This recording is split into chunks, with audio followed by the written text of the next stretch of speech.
Estábamos con las repúblicas italianas y qué sé yo. Eh, Llega el momento de que se va pasando de esta realidad del poder totalmente disperso, digamos así, policéntrico, a un poder cada vez más centralizado. Eso lo va a dar de acá un rato. Santiago quiere usar, creo que es Mitch o no es Mitch, es la otra. Bueno, ahora va a colgar ahí la contraseña y qué sé yo. Cuando termino yo, empieza él con todo ese tema. Yo me quería detener en algunos personajes interesantes que hay en esta época intermedia, esta época que es el Renacimiento, por decirlo de alguna manera, la época de los grandes humanistas, y hacer referencia a tres grandes humanistas bastante distintos. El primero, Maquiavelo. Maquiavelo está en Florencia, en el norte de Italia, y es muy importante porque es el primero que entiende que se puede estudiar la política absolutamente desgajada de la moral, del derecho, de la filosofía, de todo. La política se estudia aparte, tiene sus propias reglas, sus propias cosas.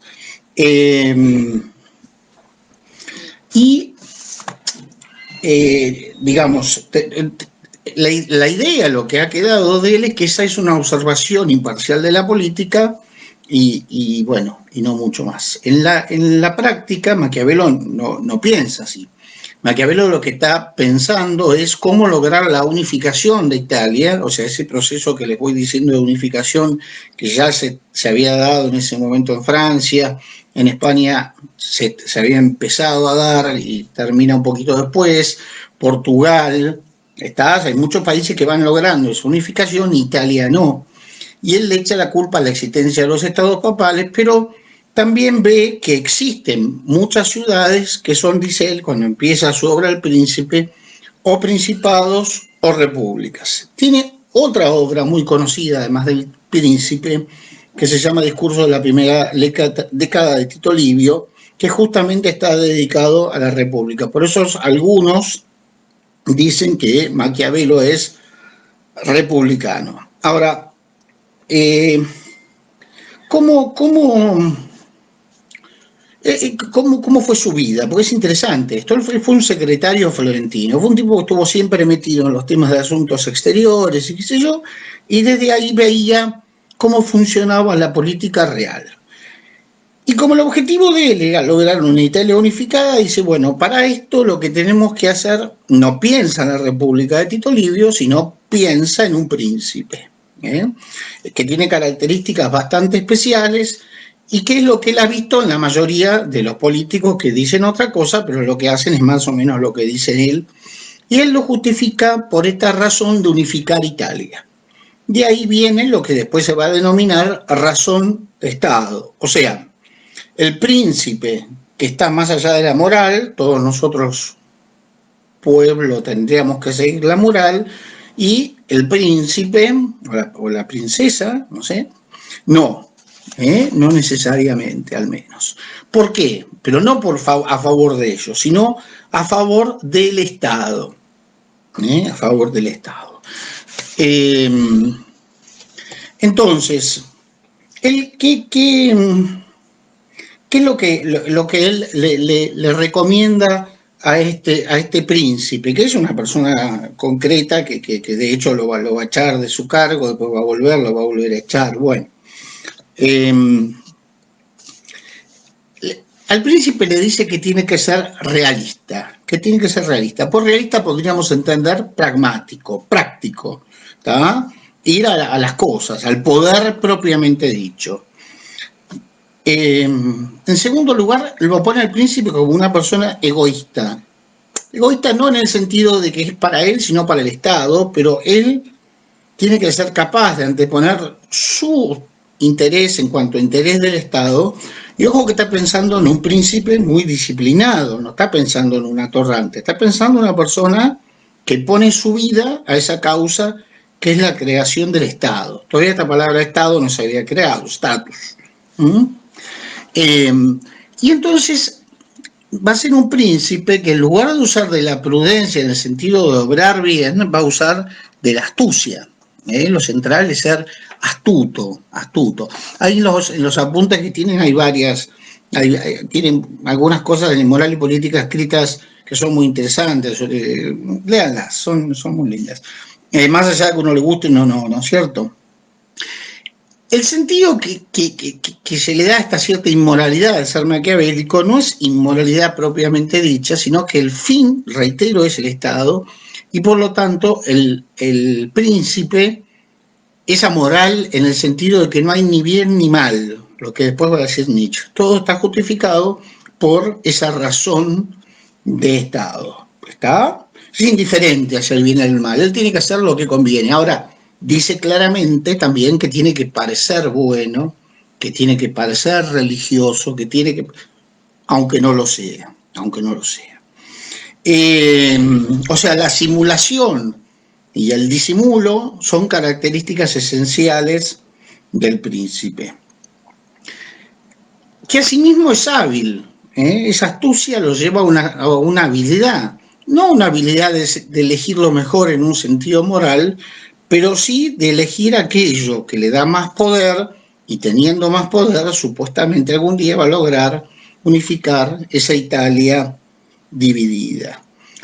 Todas estas características del príncipe no es que lo hagan un superhombre, pero sí lo hacen de una especial grandeza, digamos. Es como que está un poquito más allá que todos nosotros, ¿no es cierto? En este sentido, por ejemplo, a ver cómo les podría explicar. Él es un gran observador. Él lo que está diciendo es lo que la mayoría de los hombres políticos hacen. Lo que pasa es que su justificación no es simplemente lograr el poder de ese príncipe, sino que ese príncipe unifique Italia, que él la considera como que está en una muy mala situación por esa división en varias de estas ciudades-estado parecidas a las griegas, ¿no es cierto? Florencia, Bolonia, Venecia, todas las del norte, Milán, Génova, todas las del norte de Italia.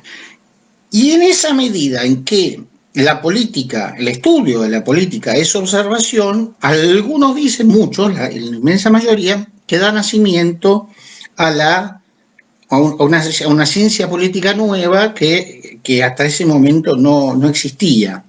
O sea, lo importante no es el razonamiento, sino es la observación directa, la lectura también de las cosas antiguas, pero por sobre todo la experiencia, digamos, ¿no es cierto? Y el método de él es separar el manejo del poder propiamente dicho de la moral, de lo jurídico, de lo filosófico, ni que hablar de lo teológico. Su odio hacia la Iglesia es muy grande, en alguna medida, no digo que justificado, pero la Iglesia en ese momento no pasaba por sus mejores días y era una Iglesia extremadamente mundana y no permitía la unificación de Italia. Ese era su problema, no los pecados de la Iglesia, sino que no permitía la unificación de Italia. Pero bueno, ahora, otros que son un poquito más profundos dicen que en realidad no es ni objetivo ni desinteresado, porque lo que él quería estaba muy claro y su interés era muy claro. Quería primero volver al gobierno, tener un lugar importante. Y segundo, no era un simple observador, sino que intentaba influir sobre, no me acuerdo a quién se lo escribió, después se los escribo. Entonces, en ese sentido, es un hombre que tiene una causa. No será una causa que aparezca como moral, pero tiene una causa, que es la creación del Estado de Italia. Es importante las consecuencias del pensamiento maquiavélico, muy importante. No es que simplemente sea una mala persona o algo por el estilo, no. El pensamiento maquiavélico en política es el que tiene la inmensa mayoría de los políticos al pensar que el fin justifica los medios. O sea, para Maquiavelo era la razón de Estado. Hoy sigue existiendo esto de la razón de Estado. Muchas veces, muchos estados se justifican en barbaridades que hacen por la razón de Estado. Y no crean que solamente los estados grandes. Si ustedes charlan con cualquier político de por acá, les va a decir muchas veces, no, ahí hay una razón de Estado. ¿Qué será la razón de Estado? Porque vos decís, bueno, pero el bien común de la gente es otra cosa, ¿no? La razón de Estado. Como si el Estado fuera algo distinto o superior a todos nosotros y a nuestro bien común. El bien común no es el bien del Estado. El bien común ya sabemos que es el bien de todos y que el Estado simplemente lo armoniza. Él piensa otra cosa. Él piensa en un Estado mucho más fuerte, de hecho eran estados esas ciudades que existían. Él piensa en un Estado mucho más fuerte, mucho más importante. Y da origen después a una cantidad de autores que siguen este método. Algunos ya logran sacarse, digamos, ya no es con estos fines prácticos, porque hay como dos tipos, los que lo leen porque son caciques de barrio que algún día llegan a presidente, digamos, que en todos los partidos, no se preocupen, caciques hay en todos lados, y usan este sistema así medio pragmático, medio astuto, medio que se llama en general maquiavélico, y también da origen a una forma de entender la ciencia política, que es la ciencia política entendida desde el puro poder, desde el puro pragmatismo y no desde el bien común, que incluye obviamente el poder, pero no es solamente el poder. Rousseau, por ejemplo, dice que en realidad este hombre era un verdadero republicano. Hay muchos que afirman esto, que Maquiavelo era republicano, que en realidad él es como que ensalzó al príncipe para mostrar la república y su libro que había escrito en la primera década de Tito Livio. Creo que él hizo las dos cosas, si le soy sincero, y que cuando se quedó sin laburo trató de armar algo, un manualcito del político adecuado a los nuevos tiempos, digamos, ¿no? Así no fue. Y más adelante van a venir algunos autores que se denominan maquiavélicos, Burham lo va a llamar maquiavélicos, Mosca, Pareto, Michels, Sorel. Más que maquiavélicos, yo diría que son personas que tratan de correr el velo de lo que no se ve en la política y ver las cosas como en realidad suceden, lo que sí es algo innovador, digamos, no sé si lo hizo o no Maquiavelo, pero es algo que ha quedado en la ciencia política. Pero, a ver, por ejemplo, Napoleón, es muy interesante leer El Príncipe comentado por Napoleón. Por ejemplo, Maquiavelo dice, bueno, cuando no sepas qué hacer, manda para que mantener el poder, manda una colonia, así la gente del lugar tiene cuidado con vos. Y Napoleón directamente dijo, no va a hacer falta que haga eso porque me van a tener tanto miedo que va a ser lo mismo que si estuviera allí. O sea, Napoleón, que tenía una práctica real del poder, lo supera 300 veces, ¿no? Hay miles de máximas que son de Maquiavelo en un libro muy chiquito, no hay que escribir mucho a veces, influyó mucho, más vale ser temido que amado. O sea, si te aman, bien, pero de última, más vale ser temido que amado, porque se le obedece al que es temido. Si lográs conquistar un lugar, mata a todos los que forman parte de la dinastía, que pueden, acuérdense que era un poder dinástico, que se iban sucediendo los príncipes, mata a toda la familia de Israel, que no quede nadie, que nadie pueda ocupar ese trono. Bueno, y así las máximas maquiavélicas. Por contraposición, aparece en Holanda, en lo que se llamaban las Provincias Unidas, en Rotterdam, Erasmo de Rotterdam, que no conoció a Maquiavelo bajo ningún punto de vista, porque más o menos escribió en la misma época, y que también escribió sobre cómo debía ser el príncipe, él todavía lo llamaba el príncipe cristiano, ¿no es cierto? Porque él tenía un ideal de un humanismo renacentista que buscaba un hombre racional y cristiano. O sea, ya no es el ideal de la Edad Media, es un ideal humanista, es un ideal centrado en el hombre, no centrado en Dios como en la Edad Media, pero sigue siendo cristiano, para Erasmo, no para todos, y busca como segunda condición, además de ser cristiano, que sea racional, o sea, que no sea una cuestión solamente de una pura fe, porque se da cuenta que la política es una cosa distinta a lo religioso, obviamente. Ahora, ¿qué le pide al príncipe cristiano? Bueno, todas aquellas virtudes que alguna vez vimos en las primeras clases de prudencia, fortaleza, justicia, integridad, está. Lo imagina sujeto a la ley común, ¿eh?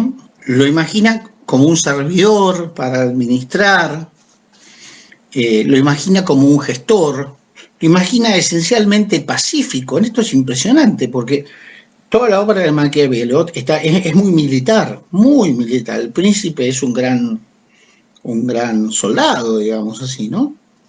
Más que un soldado, un estratega, digamos. Erasmo, sin embargo, lo imagina pacífico. Tiene una frase que me la anoté porque me pareció impresionante. La guerra es blanda para quienes no la hacen. La guerra es blanda para quienes no la hacen. Me acuerdo de la época de Malvinas. Yo fui casi 62, un montón de amigos míos estuvieron allá o cerca. Para quienes es blanda, para los que no la hacen. Porque para los que la hacen es muy dura. ¿Y él qué es lo que busca? Busca un ideal. En lugar del ideal del Estado, acá está poniendo el ideal del cristiano, pero humanista. Pero humanista. O sea que él lo que busca es una tarea como pedagógica, digamos. Después vinieron un montón de personas que escribieron sobre el príncipe cristiano, para ser sinceros, bastante aburridas y demasiado moralista, digamos así, poco realista, porque lo interesante de Erasmo es que lo que él dice se puede hacer, no es que no se pueda hacer, obviamente que lo que dice Maquiavelo también. El tercer personaje de esta época que les voy a nombrar, la primera vez que hablo de gente, pero bueno, hoy tocó así, es Tomás Moro. Tomás Moro nace en 1470, apenas un poco antes del descubrimiento de América, y cuando es joven está en el momento del descubrimiento de América. Es interesante porque es un abogado, un jurista, es un jurista que también es juez, que también después llega a ocupar cargos públicos muy importantes, canciller del reino. En este sentido, Erasmo de Rotterdam, sí, Romy, Morelli, muy bien. En este sentido, Tomás Moro es un modelo de abogado. A ver, hay muchos abogados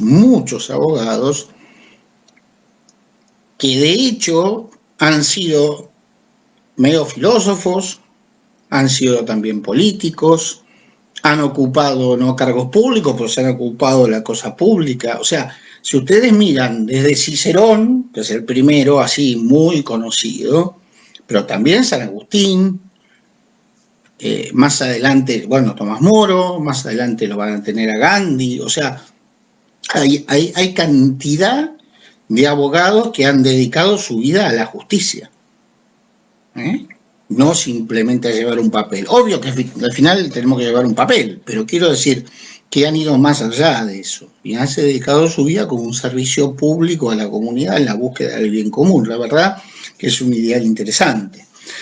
¿Qué hace Tomás Moro? Bueno, a ver, como escritor escribe un libro pero muy conocido que se llama Utopía. Utopía significa utopos, o sea, ningún lugar, en ningún lugar. Es una especie de isla imaginaria que toma muchos de los caracteres que él imagina para América, ¿no es cierto? Que hay muchas nuevas especies de animales exóticas y qué sé yo, que se parecen mucho a lo que se va descubriendo de América, que lo imaginan como un lugar idílico, por decirlo de alguna forma, ¿no? En Europa, por el contrario, hay guerras de religión, es un momento bastante complicado Ahora, vuelve a tener la característica que tienen todos estos humanistas, también es cristiano. Maquiavelo no es cristiano, pero está en el mundo cristiano, por más que esté en contra de la iglesia como tal, tampoco deja de ser cristiano. Y también intenta unir la fe con toda la tradición que viene del helenismo, de la patrística, sobre todo porque Aristóteles todavía no estaba, pero a él sobre todo va para el lado de Platón, San Agustín, ¿Está? O sea, es un humanismo cristiano. Y al mismo tiempo es un censor de los abusos de la Iglesia que en esta época ya eran graves, digamos, ¿no? Un censor tranquilo como era el carácter de él, pero él era un carácter tranquilo, pero era capaz de decirle que no al rey cuando se quiso casar y qué sé yo, por segunda vez, quiso que la Iglesia que tenga la nulidad del matrimonio, él dijo que no, la Iglesia dijo que no, y él se quedó plantado ahí porque eran sus convicciones, y se quedó hasta que finalmente lo mataron. Murió por oponerse al rey. Acá estuve leyendo justo hoy un libro de él porque me divirtió leer Un hombre solo, Cartas desde la torre. Son cartas que le escribe básicamente a una hija de él y algunos amigos. Y es bastante impresionante la convicción de este hombre, ¿no? La verdad que es fuerte, es muy fuerte, como siempre intenta mantenerse fiel al rey y al mismo tiempo fiel a sus creencias. Eso es una cosa que llama la atención, ¿no? Hay una película muy linda que se llama Hombre de dos reinos. Ahora no, pues ya le di otras dos, pero anótenla porque en general lo que hay para ver es porquería. Hombre de dos reinos. Vale la pena, ¿no es cierto? Ver cómo fue la vida de él. Hay momentos de la vida de él que toda la legislatura contra él y él lo da vuelta a todo. Es una cosa bastante fuerte, ¿no es cierto? Tiene muchísimas frases muy interesantes, pero, por ejemplo, ningún placer vale tanto como una vida virtuosa. Y la verdad que uno lee las cartas estas cuando estaba por morir, y ya se lo llevaban al cadalso porque él no iba a aflojar y por más que sea un buen abogado y nunca me tira la pata, era obvio que no estaba de acuerdo con el rey. Sin embargo, hasta el final mantiene esta ecuanimidad de decir, bueno, esto es del César y esto es de Dios, en lo que es del César, lo del César, y en lo que es de Dios, lo que es de Dios. O sea, siempre mantiene esa línea de conducta, ¿no? Y bueno, como humanista cristiano, insiste con que la tendencia del hombre es al bien y a la virtud. Una cosa que después va a ser importante, pero la tolerancia y la libertad de conciencia, es uno de los primeros que la expresa claramente. Y él cree mucho en la reforma personal, o sea, más que reformar las instituciones hay que reformarse uno mismo. Si el hombre es el que se reforma, las instituciones luego se reforman, digamos así. No sé si es cierto o no. Ahora, lo que seguro es cierto es que si el hombre no se reforma un poquito, las instituciones no cambian, eso es seguro. Después uno va a descubrir que las instituciones también en alguna medida a uno lo modelan, digamos, ¿no es cierto? Lo que se llama estructuras. Las estructuras a uno de alguna manera se le imponen. Hay un papa que se llama estructura de pecado. Pero bueno, él no cree esto. Él cree que si el hombre reforma su vida interior, etcétera, se reforma naturalmente la vida pública, lo que en gran medida también es cierto. Es obvio que si nuestros políticos reformaran su forma de actuar personal, se reformaría la vida política como consecuencia casi segura, ¿no? Tiene ideas bastante progre para la época. Por ejemplo, el adulterio es muy severo con el adulterio, pero no por el tema sexual. Es severo por el adulterio porque dice que es una injusticia. Es mucho más profundo lo que él dice. No porque tuviste sexo, sino porque fuiste injusto con tu mujer. Es mucho más profundo, mucho más profundo. Y piensa en la utopía esta, bueno, que se pone todo en común, pues yo digo que tiene algo que ver con Platón, y hay una fraternidad. Y esto es interesante, una autoridad electiva, pero desde las familias. Una autoridad electiva desde las familias. Cada familia elige a uno, el otro elige a otro, y así va para arriba. Un poco el estilo de Arendt. Bueno, toda esta imaginación dio lugar después a un montón de autores que escribieron utopías inspirados en la idea de Moro, Campanella, Desmoulins, Fenelon, y el mismo Montesquieu, de hecho, hizo algo parecido, Anatole France, William Morris, Julio Verne, o sea, digo, de todos, se han inspirado en su... Ahora, él que es utópico, esto es bastante interesante, porque él que es tan utópico cuando escribe, cuando hace política, es extremadamente no pragmático, sino realista. Y acá es donde uno ve la diferencia entre una cosa y la otra. Porque él no está buscando el poder, no es que lo echaron del poder y quiere volver, no es que lo mandan a la torre porque el rey se enojó con él porque estaba con el papa y él cambia sus creencias, todo lo contrario. Pero tampoco se expone, tampoco busca que lo maten, no es un mártir estúpido, no es uno que va y mete los dedos en el enchufe, nunca en política hay que meter los dedos en el enchufe, que la electricidad viene sola, no se preocupen, ya nos vamos acercando de a poquito a la política de verdad, con estos autores. Nunca mete los dedos en el enchufe, pero tampoco hace de cuenta que no está pasando nada, como quería Maquiavelo.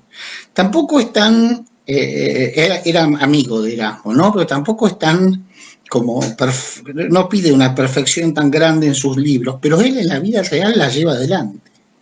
La lleva adelante. Es muy interesante como ejemplo de político. Es un ejemplo de político para cualquiera. Yo le leo 2 o 3 frases para terminar algunas cosas que digo él, pero cuando ya estaban por matarlo, ¿no? Bueno, le pedí a Dios que tenga su mente unida a él, para no depender de lo que nos dicen los demás, de las cositas lindas que nos dicen al oído. Él había sido lo que hoy sería un primer ministro en Inglaterra. Para estar contento en mi soledad. Para estar contento en mi soledad. ¿Por qué? Porque él estaba en su soledad, pero porque era la voluntad de Dios, según él lo entendía, ¿no es cierto? Para no anhelar la compañía mundana, lo que le habrán ofrecido ahí para que esté de acuerdo con el rey. Bueno, para poder desprenderme del mundo entero, para poder liberar mi mente de las idas y venidas. ¿Imaginan la cantidad de días ahí, la cabeza cómo habrá estado, pobre hombre?